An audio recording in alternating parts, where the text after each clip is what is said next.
Guys, কেমন আছো তোমরা সবাই? সেদিন গিয়েছিলাম একটু ঘোরাঘুরি করতে। তো প্রথমে আমরা গিয়েছিলাম 7 নাম্বার ঘাট, আর ওখানে গিয়ে ওখানকার বিখ্যাত ঝালমুড়ি খেলাম। এবার বেশিক্ষণ আমরা ওখানে ছিলাম না। আসার পথে ওখানে একটা মেলা দেখতে পেলাম। কিছু কিনবো না, তাও ভাবি যে একটু ঘুরে যাই। ঘুরে যেতে তো আর দোষ নেই, আর মেলায় ঘুরতে কারই বা ভালো না লাগে। এবার আমাদের শেষ গন্তব্য ছিল হাদিস পার্ক। হাদিস পার্কটা হচ্ছে বসে একটু সময় কাটানোর জন্য একদম পারফেক্ট একটা জায়গা, মানে নিরিবিলি বসার জন্য।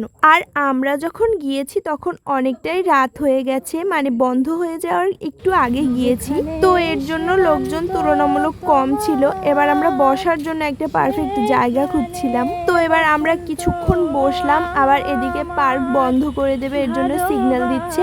তো এবার ভাবি চারদিকে একটা চক্কর দেই। তো পুরো পার্কটার চারদিকে একবার ঘুরে বেরিয়ে আসলাম, তারপর খেলাম এই ছোট পুরি। টাটা।